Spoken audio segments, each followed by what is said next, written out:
তুমি আমি শিখতে এসেছি। ও মাই গড, কে বলছে এই কথা? আমিও শিখছি এখনো, কারণ আসলে তো একটা শেখাতে গেলে তো কখনো যে হ্যাঁ আমি একদম বেস্ট করেছি, আবার অনেকে কোনটা আপনার সবচেয়ে প্রিয় ছবি।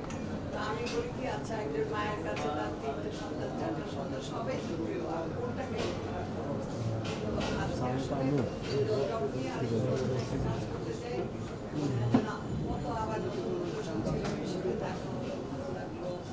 মায়া পেলাম, শিখলাম কত কিছু। এটা কখনো শেষ না, জানারও শেষ নেই, শেখারও শেষ নেই। এবং আমি এই বয়সেও কাজ করতে চাই, যে কত কিছু জানছি, দেখছি, শিখছি। এবং এখন যে নতুন যে যাত্রা শুরু হয়েছে সেখানে আসার সঙ্গে শেখার অনেক কিছু আছে। এবং এই যে আনন্দের জগৎ, এই জগৎ আমি বলতে পারবো।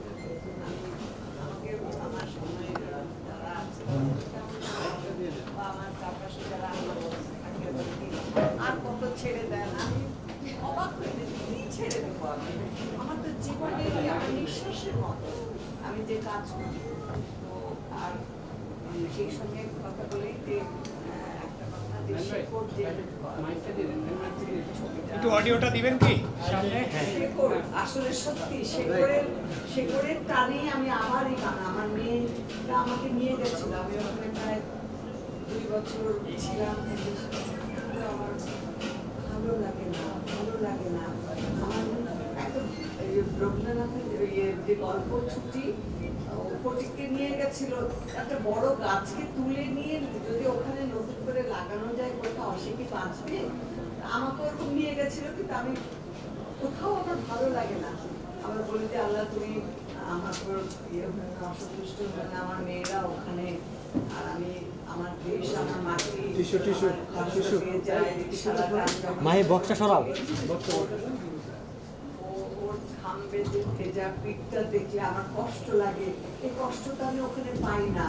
আমি আবার চলে এসেছি। তো এখন ওদেরও চিন্তা হয় আমি একা থাকি এখানে, সেটা এখন সন্ধ্যা হবে, ওরা ফোন করবে তুমি বোন কোথায় কি কাজে আছো নেই আছো। কিন্তু আপনারা দোয়া করবেন যে আমি শেষ পর্যন্ত, আমি যতদিন আমি শরীরে শক্তি থাকবে, আমি মনে রাখতে পারবো, আমি কাজ করবো, আমি কাজ করতে চাই। এবং আমি যে আনন্দটা আপনাদেরকে দিতে চাই, যে ভালোবাসাটা আপনাদের কাছ থেকে পাই, সেটা নিয়েই যেন আমি এই পৃথিবী থেকে যেতে পারি, এটাই আজকে আপনাদের কাছে আমার চাওয়া। এবং এত ভালো একটা কাজ আশা করছি যে হয়তো চেষ্টা করবো ভালো করে করার জন্যে, কারণ আমার প্রতিদ্বন্দ্বী আবার এই যে পাশে বসে আছে, এর সাথে কাজ করা। এবং আসলে গল্পটা পুরো সাইকোলজিক্যাল।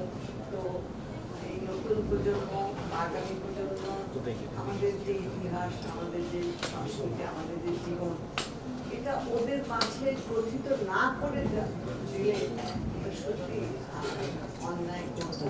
এবং আমরা হাতে দিয়ে দেব না, আমাকে সুযোগ দেওয়ার জন্য।